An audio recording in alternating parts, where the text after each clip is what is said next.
Welcome Malawi, this is Enter Talk Show where we talk about mental health and social issues.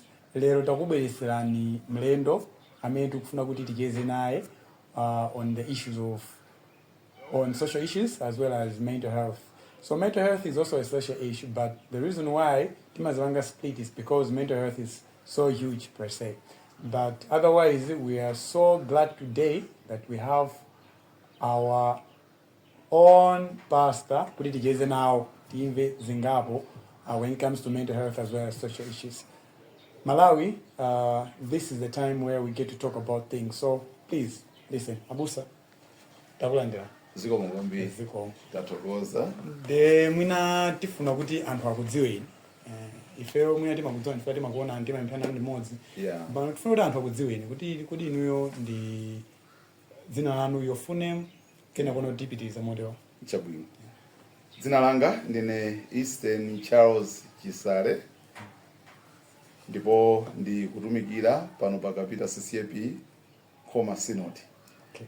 Zikaomazaka. Abusa Chisale kuno kukapita CCAP in area 18B.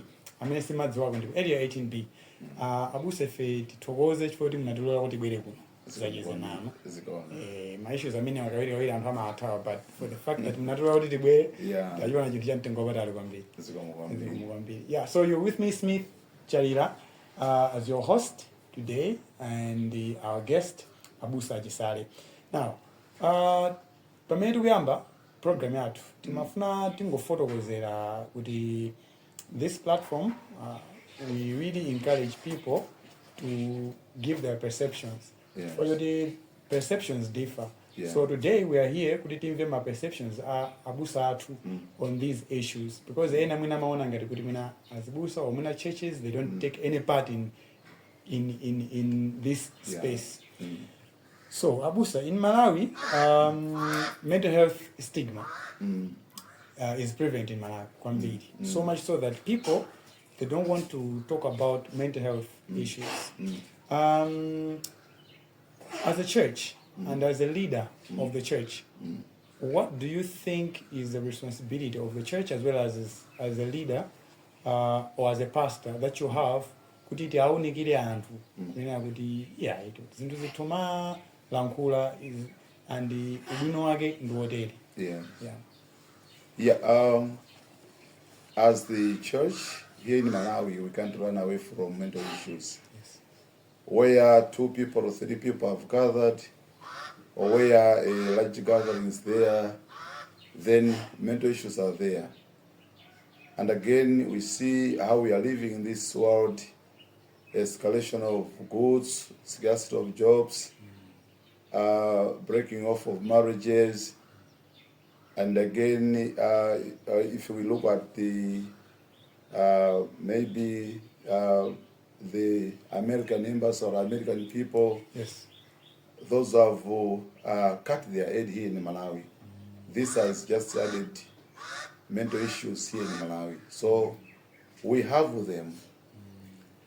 And as the church, we meet such issues each and every time. So it is indeed our responsibility to be with them, to help them wherever a help need be. Yeah. Very well explained. As a church, you also have a role to play. Yes. Because many people think, is this in such or else maybe it's a taboo that we don't really have to talk about issues that we make. In my head, I have a scenario. Abusa, imagine I come to church and I'm very new to your church, but maybe I'm a person of high position. Be it maybe I hold a very high position in the government. Yeah. It could be that I'm an MP or a minister or anyone. Now, you talked about even the cutting of aid in Malawi. Yes. from the American people. That means those people who are responsible for different positions in the government, right now they are on pressure to make sure that that means they really need to wake up and cover all that, so that pasaonekere tugapo ya. Yeah. Now that I'm looking at that as stress. Kuti ndi stress kwa munthu amene akuona zinthu ngati zimene zonse. So imagine kuti ineyo as a minister ndabwera kuti mene kuyang'ana zinthu ngati zimene zonse. Ndabwera ku church. And at the same time ndikuti church iso nawo ndine munthu woti anthu mwina amangoona mwina pa TV. Now ndabwera ku church. How best can you say kuti munthu uyu despite kuti ndi munthu ochuka akuoneka ngati kuti zake zikuyenda koma mkati mwakemo muli zina zake zoti akuyenda kuti mwina ticheze naye mwapadera mwina tipempherere naye limodzi because I feel like kuti ambiri mwina akapita mwina amangoti abwera awanda minister kuti akwera awanda MP kuti akuti komano mungatani abusa kuti anthu ngati amene ajaona mutoka nawo nthawi yapadera kuti mbali tandifotokozere kuti zimene zikuvuta ndizota. Ndikoza kunena kuti Smith tikamaona anthu ufe mwina timangoonana pamwamba koma everybody has a problem.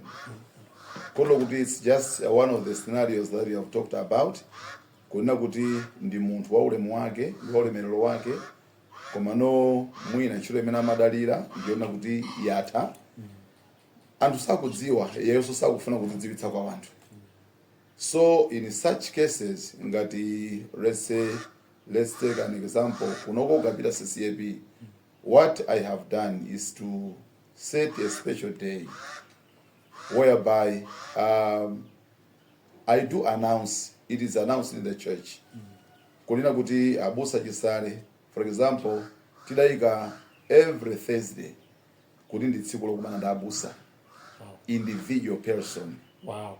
Not as a group, koma munthu abwere yekha ndikumana ndine ngati mbusa afotokoze ma issues yake kuna kuti koda kudutsa munthu zotani and then tikhala ndi mpata okambirana komanso kuti munthu uja timlimbikitse nyengo zimene adutsamo timpatse counseling this and that.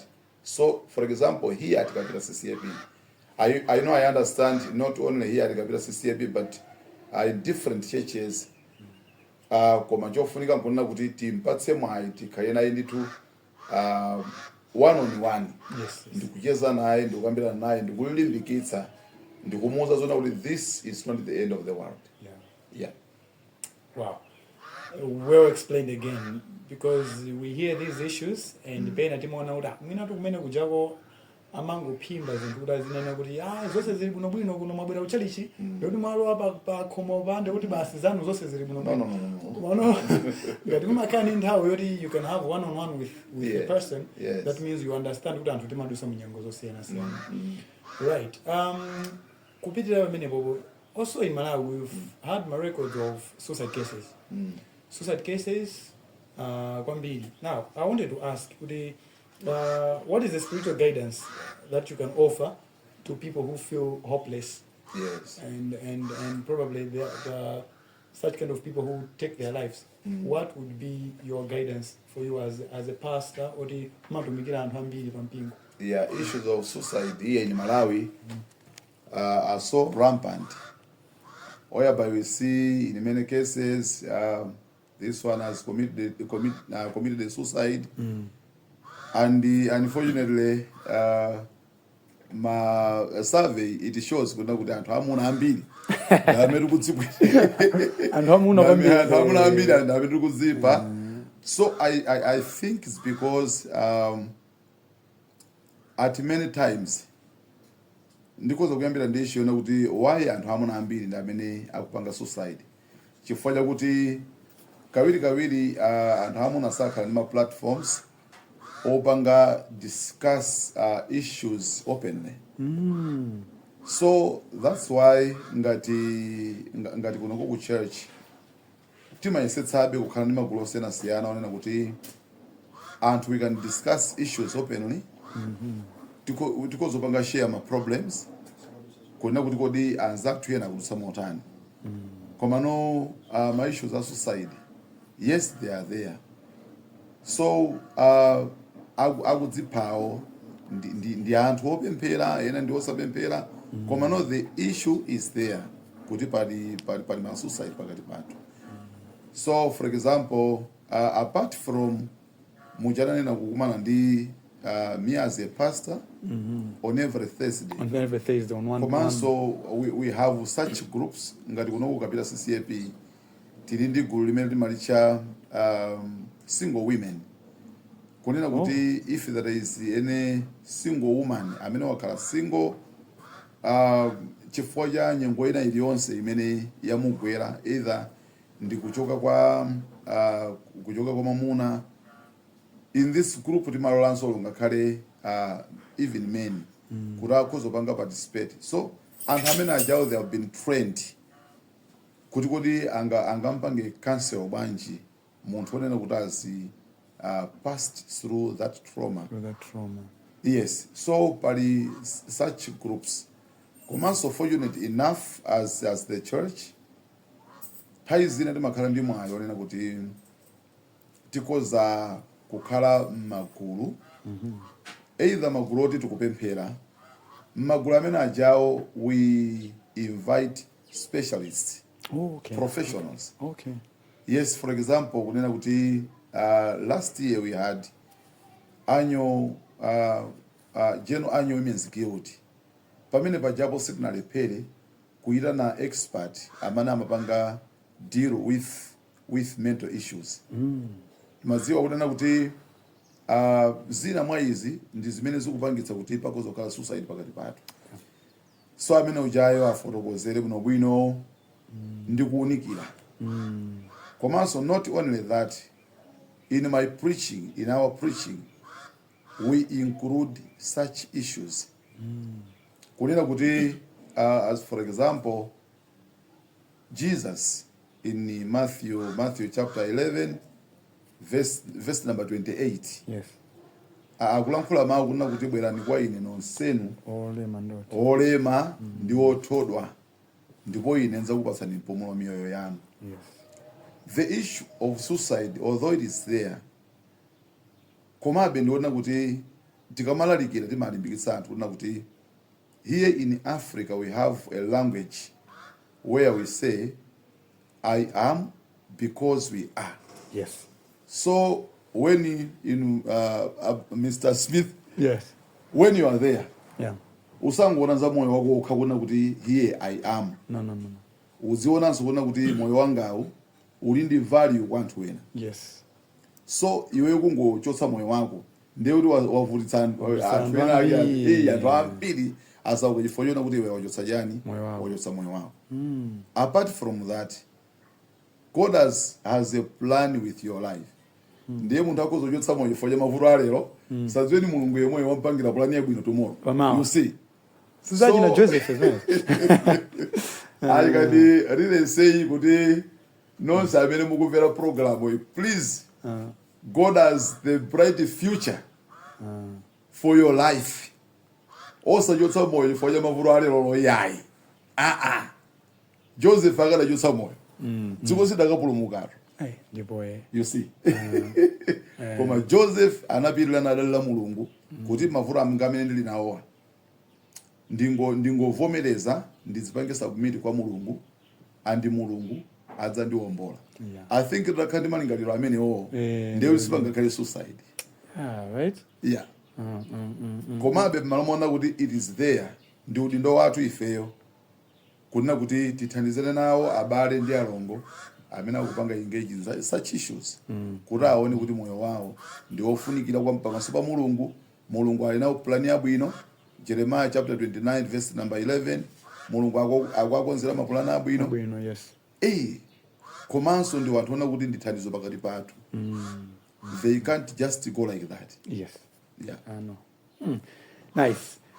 Malawi, this is Ain't a Talk Show with me, Smith Chalila, as your host today, and our guest, Mr.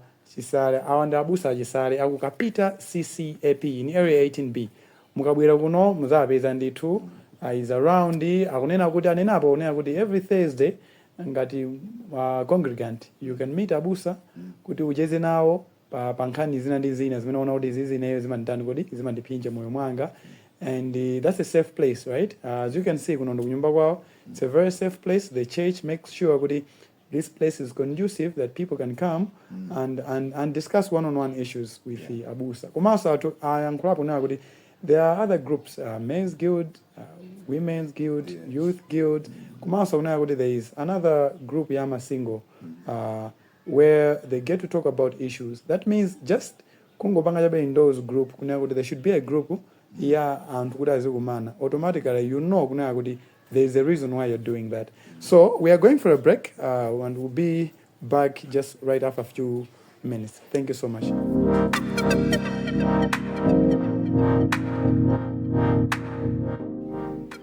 Welcome back, Malawi. This is Ain't a Talk Show with me, Smith Chalira, as your host today, and Abusa Chisale ku Kapita CCAP. Ain't a Talk Show is all about mental health and social issues, where we go to talk about different issues, just a discussion, perceptions, or else ideas that we've read from somewhere or from the news. Yeah, so we just get to talk about that. It's nothing about popularity, it's all about discussing so that in the long run we can save a life. Right. So, Abusa, takulandirani. Tokoza kwambiri. We are going to divert mina pangono. Yeah. We want to look at these social issues in Malawi right now. We have gender-based violence. So that's specifically I will talk about nkhanza zambanja zimene zimachitika. And nkhanza zimene zizi, I'm sure kuti anthu as a pastor anthu amakupezani mu nkhawa zimene mwina amakumana nazo kulingana mwina ndi zinthu zimene zimachitika mbanja, mavuto amene amachitika mbanja. This is a social problem in Malawi because it leads to so many things. It decline development. Imajosa anthu imajosa energy for them to do something else. Chofunikira kwambiri moyo wao. These issues that happen in Malawi on gender-based violence basis, how does the church address such kind of issues? And as a church in general, and then as a pastor that you lead the church. Yeah, a case study of Kapita CCAP or other churches that you've been to. Yeah, thank you very much. First of all, I should acknowledge that the issue of gender-based violence is administers as the community as well as the church. So, as the church, we also address such issues. For example, we see kunena kuti pakati pathu pali abambo ambiri amene amachitira nkhanza mabanja wawo. Pali ana ambiri amene akuzunzika chifukwa cha kuzunzika kwa mabanja amakolo wawo. Kutha kwa mabanja mopanda ndondomeko ndizi mwina kumangozunzana kumene mbanja wina kumakhala ngati kapolo.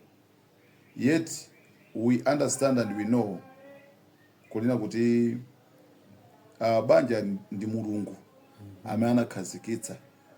So the fact kuti ndi Mulungu amene anakhazikitsa, the aim ya Mulungu inalionena kuti tizikhala mosangalala mu banja. Yes. As opposed to nowadays whereby tikuona anthu ambiri akukhala osautsika mabanja ambiri. The problem is failure to recognize your fellow human being. Who is he or who is she? Interesting. Yes, because biblically, titabwera ku Genesis chapter 1, verse 26. What does the Bible say? Bible imanena kuti Mulungu anati tipange munthu chifanizo chathu. Monga mwa chikhalidwe chathu. Yes. And when we a little bit go deeper, kungoyang'ana word imene ife daitanthauzira kuti munthu. Yes. Ena amati it's humanity. Yeah. Yeah. It's everyone. Yeah, Munthu. it's everyone. So ukamuyang'ana munthu kunena kuti analengedwa mchifaniziro cha Mulungu. Kotero kuti ndikamaona inu Smith, ndikuona chifaniziro cha Mulungu. Inde. Mwamuna akamona mkazi wake aonene kunena kuti ndikuona chifaniziro cha Mulungu. Akamona ana ake aonene kuti ndikuona chifaniziro cha Mulungu. And we were created equal before God and given different responsibilities. That's true. Uyu ndi mwamuna azigwira ntchito izi. uyu ndi mkazi azigwira ntchito izi. Koma nthawi zina timakhoza kusemphetsa ngati anthu nkumona ngati mzimayi of low status. Nkuona ngati una kuti ineyo ngati mwamuna I am above a woman. A woman, yes. Mwina potengera zikhulupiriro zina za mtundu wotero. Komabe ngati mpingo we preach about this equalness before God. Kunena kuti anthufe ndifofanana mmene mungamvere kuwawa inu Smith Nani mumva chimozimozi. inde kaya Usali kuchifoti niyo ndabusa ndoli mumva mosiyana. Ayi. Inuyo ngati muzuza mkazi. Mkazi ujala mazuza inu. Kumadiro. Mumva bwanji. Ndi zina zofunika kumalingalira. Kunena kuti izizi zimene ndikuchita. Iyeyo achitire ineyo. Ine ndikozova bwanji. So titakhala kuorganiza kotero sangakhalepo ochitira nkhanza nzake. Komabe because we have platforms, we have forums. As a pastor, I meet such issues. Yes. Anthu ndikumabwera nawo mavuto ayi ne amuna wanga kundizuza motere ayi ne motere. Koma no most of the times ikakhala ma issues okutsa banja, I always do say kodi pali mpalo kuti mukhozo ita na amuna anuwo tizakhale pansi Pamodzi tangokhala ndinu nokha. Hayi inuka yayi. Because sometimes umapeza kuti nkhani yasintha. Odandaula amaboloza dandaula kuna kuti hey ila kundizuza. Kuti ayi kaita ndina amuna anu tizafe kumbali yawo. Uzapozera iyayi. This is the initiator of the problem. Yeah, that's true. Ndiye timayang'ana mbali zonse koma noche chikulu kuti anthu achetu athandize. Yes. Kuti aliyense akhale mwamtendere. Banja ndi chinthu cha mtendere osati pakhale kuzuzana ndi zina zotero. China chimene chikuchitika chonena kuti pakhale gender based violence ndi lack of awareness. Yeah. Yes. Right. Kulalikira uthengawu onena kuti izizi zomazuzanazi komanso tunkhani chikale. Mona busa mona rimene posi kuti nkhani yomakedzana. Pa awareness positi tidikira mabungwe ena ake atibweresere makobiri ndeti thamange Iyayi tisalikire mabungwe iyayi. Tisalikire mabungwe. Okay. Tiyambe lokali tokha. Mauzana nditu kumene ukumana where we are meeting. Tizi uzana za zimenezi. Kuna kuti sizenzeni tu izi. And these things are hindering developments. Yes. Yes. Tikwanisa bwanji masomphenya 2063 ndi gender based violence. That's a good question because pamene papa busa mene mwafotokoza kuti tikwanisa bwanji maloto. Ndimaona khaza zimene zimachitika mbanja pena mwina zimangooneka ngati kuti ndi kwa amayi ndi abambo. Maono ana amene amabadwa amagula zimene zija. Ndeno panopa mwana amene ali ndi zaka 10 mu 2063 azakhala ndi zaka zoti atuzakhala ndi maudindo angapo. Ndino panopa ngati akumana ndi nkhanza panopa. Ndi matrauma issues ndi zinthu zambiri zimene zikumphinja. Kuti nthawi imeneyoyo what can we do now mwana oti panopa ali panopa zaka 15 below 16 how can we nurture them because we are looking even in the issues of kugwiririra sometimes they lose trust mwa makolo awo because of the issues that are happening in the family. They will get their trust ndukayika kwina kwake.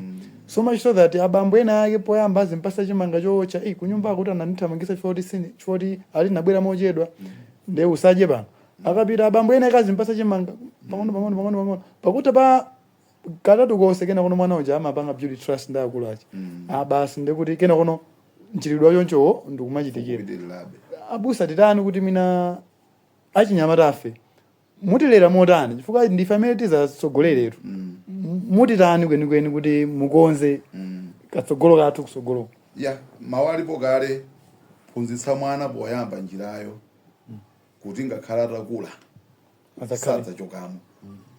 Panafunika kulina kuti tiwaphunzitsa achinyamata kulina kuti tisakule ndi mtima wankhanza koma tikhale ndi chikondi ndi anzathu. We should preach the message of love right from the beginning. Ena lero kuti catch them young. Yes, catch them young. ndikuti mwana umphunzitse akadali wang'ono akule makhalidwe oyenera. We take the example of Jesus, Luke chapter 2 verse number 52. The Bible says ndipo mwanayo Yesu adakula mchisomo chapa wanthu ndi mchisomo chapa Mulungu. So Bible ikamanena kuti mchisomo chapa wanthu, it means anali munthu uja ooneka value pakati pa wanthu. Munthu wa ulemu wake, munthu oti sangachite zosokonekera pakati pa wanthu. Ndiye mpofunika ndithu training ya mphamvu. Not only training as such, koma ife sopanga training ife ophunzitsa afe tisanene kuti do as I say, no, koma nene kuti do as I do. Right? We should be living examples, because for example, as you said, kulina kuti amene ali mwana lelolo akuona gender based violence mu nyumba mwawo, amaona ngati kuti kukhala nkuti nkumeneko. Ukakhala ndi mkazi sumango muleka koma umankuthako pang'ono azongoka. Ndiye ife tikakhala living examples kutina kuti mabanja athu ndi abwino, mabanja athu ndi achikondi, mabanja athu ndi oseketsana. Pina tu baba amakhala ngati kubwera choopsa. Akamabwera koma ndi kuti pa sitting room ana kuthawa balala. Tabwera. Ababa kukubwera baba kuthawa. Amai nawo kumaopa. Ndikhale mabotelo. No, koma no. We should also train by example. Kukhala bambo wabwino, bambo okonda ana ake, bambo okonda banja lake, or even we should combine. Kukhala mai okonda ana ake, kukhala mai okonda bambo, kukonda dziko lathu ndi kukonda chikhalidwe chathu. Yes. Tikatonde kuti inuyo poona chichepere muziona ntukunena kuti I think kukhala tizikhala mwa chikondi ngati mmene akukhalira awa. Mwandikumbutsa pena pa 1 Timoteo chapter 5 ndi meke 8. Do you know the Bible states kuti munthu amene amalephera kukonda banja lake, munthu amene amalephera kusamala banja lake, ndi munthu woyipa kuposa mkunja. Yes. Fika pamenepo. Yes. Akuti ayipa kuposa mkunja ndi munthu amene sakuyeneranso chikhulupiriro locho. So tilinda anthu ambiri mchali chimwe amene. Foni nthawi ambiri umakhala kunyumba. Ite kaya. Nthawi yayitali munthu umakhala kunyumba. Ndiyo kunyumba kukhale woyipa ndikuti izosaenda. Chikisiro chakuvuta kaya. Bwana kubudza masabata pompa malalikira pena pake.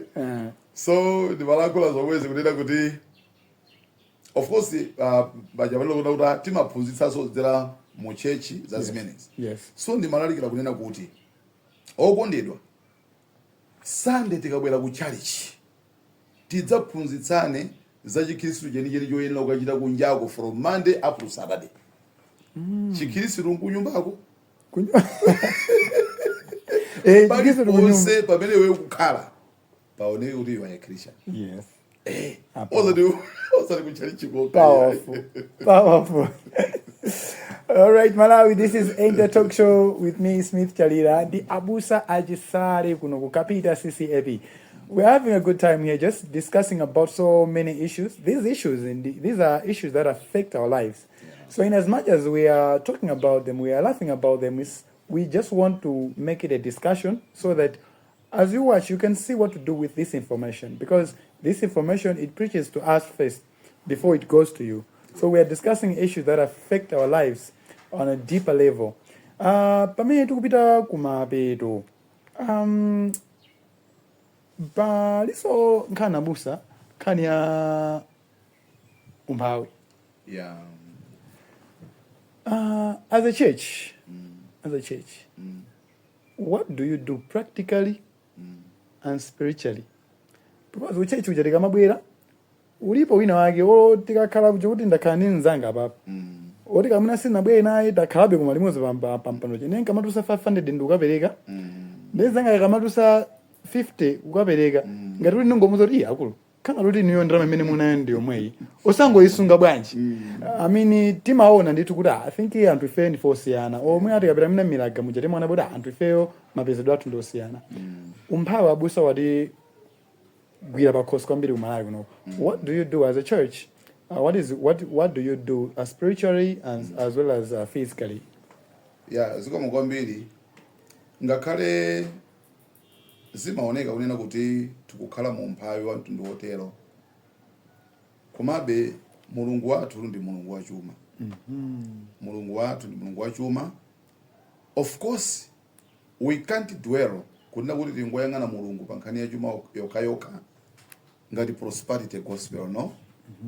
Komabe tiyang'ane kuti pamene tikupemphera for the breakthroughs, pamene tikusala kudya tikupemphera kuti mulungu akhoza kutidalitsa financially, tikhoza kukhala onena kuti tili bwino, because tisamapemphere kuti tilemere.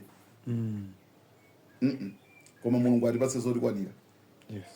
Because Solomon pena pake amanena mawu akupemphera kuti Ambuye musandipatse zochuluka kwambiri ndingakuyiwaleni ngamba soyambuchira marava tilipo ena akangotidalisa basi tatawa.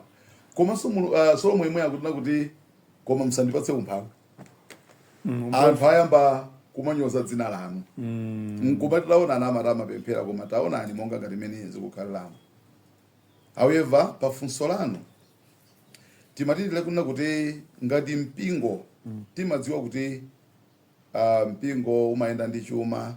You can't run a church without pogwira popanda chilichonse. Yes. Ndiye timaphunzitsa kunena kuti wanthu amu mpingo azikhala ozidalira. Sikalekale ayi maphunzitsa pena kunena kuti Amalawi china chimene chativuta nkunena kuti timalingalira kuti munthu akati waphunzira ndiye kuti agwire ntchito yolembedwa. Chimenecho chativuta. Ndiye chatipanga zoti wina aliyense akati sukulu awaphunzira azingokhala kudikira vacancy ituluka kuti ibwere. Pamene around him or her pali zambiri mbiri zoti akhoza kuyamba ndi zimene zozo kuti munthu akhale odzidalira. Khani kukhala odzidalira. Ndinakupatsani chitsanzo mwabwera kuno mukuona chiyani mbali mpanda. Abusa tabwera kuno tangofika ndaona nditu tomato, kuona tomato akula tomato wambiri. Yes. Anadzala nditu mbali nditu mwampanda mosemu andisuda anadzala panthakaso iya koma anadzala masaka matumba.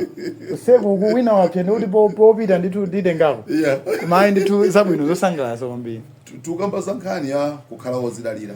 Kuti tithane nkanyama kamene kakaumpawika gawo loyamba ndi kukhala odzidalira kuganiza kuti kodi ineyo ngati munthu ndikhoza kuchita chiyani.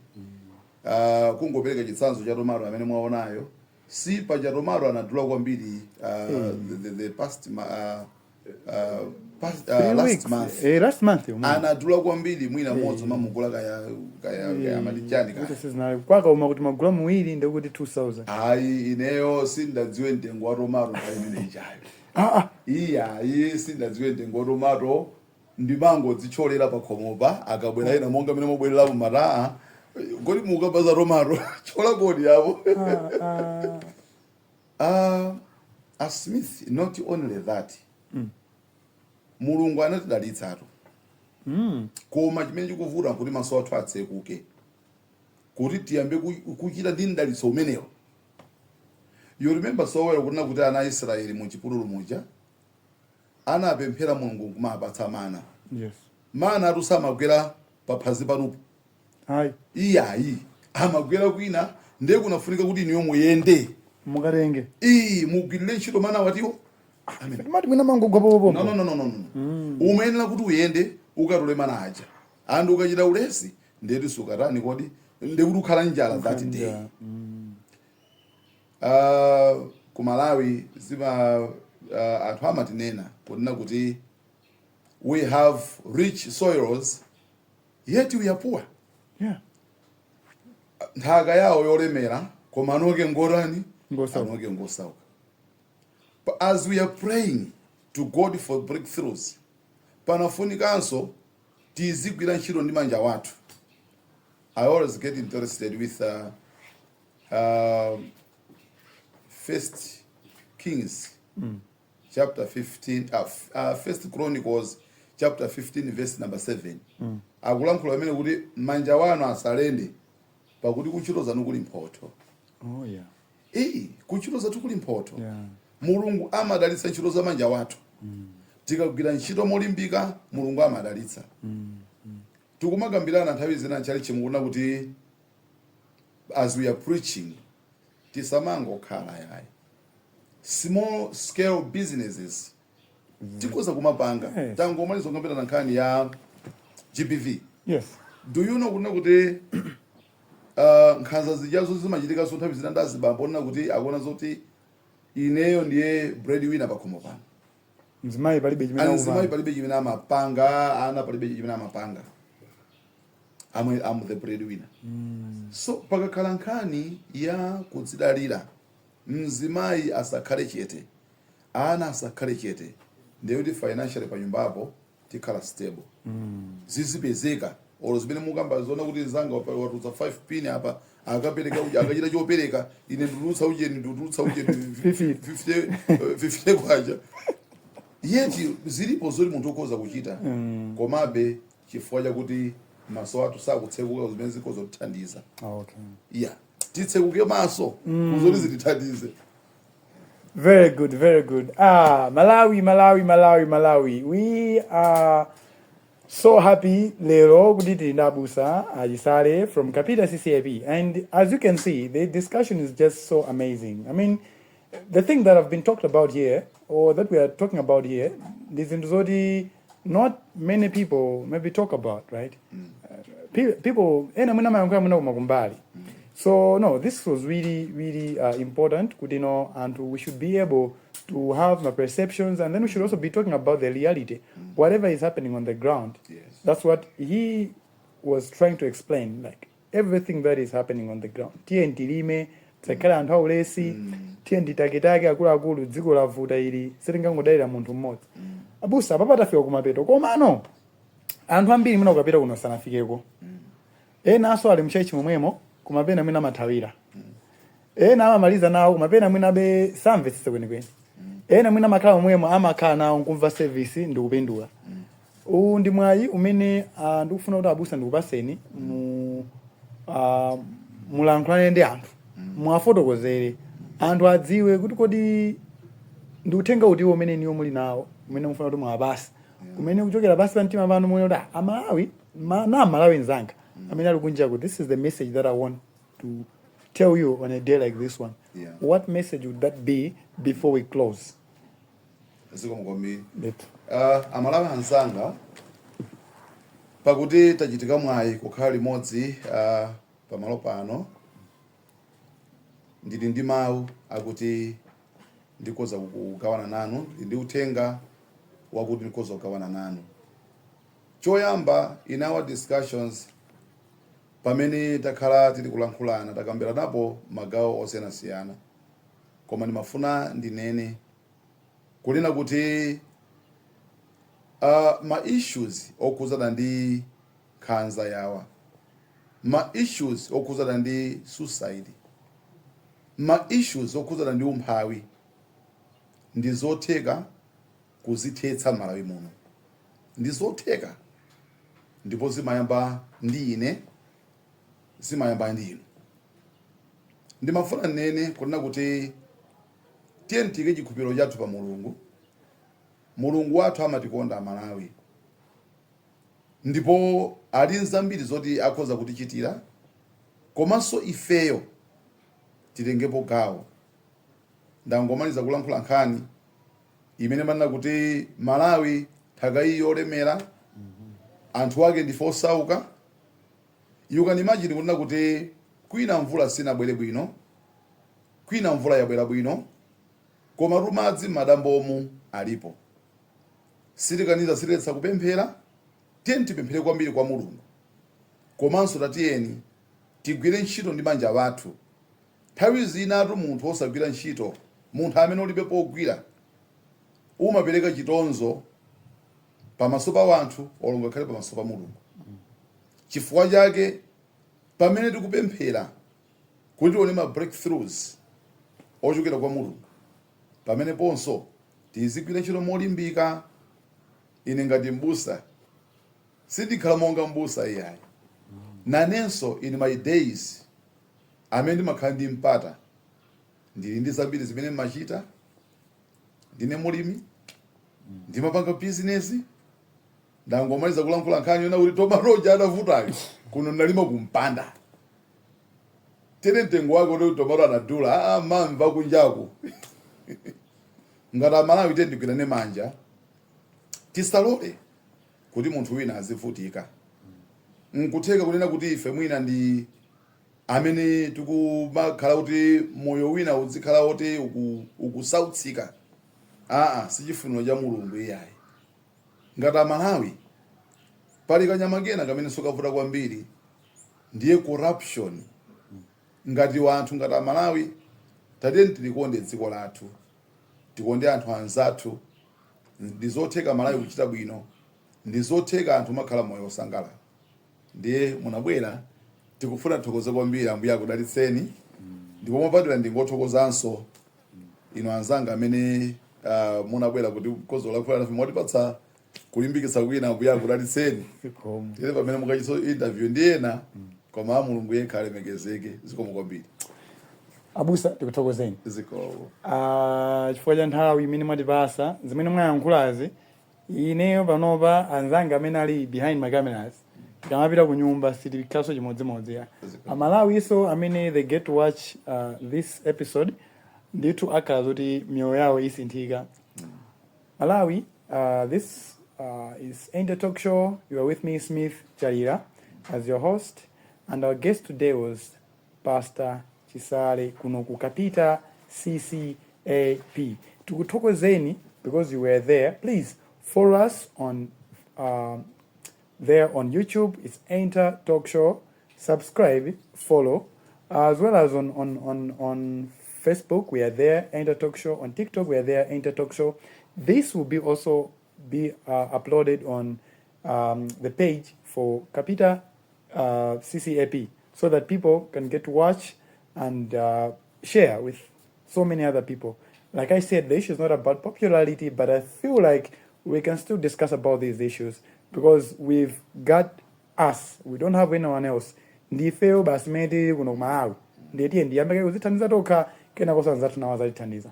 Until next time, thank you so much, Malawi. Shalom.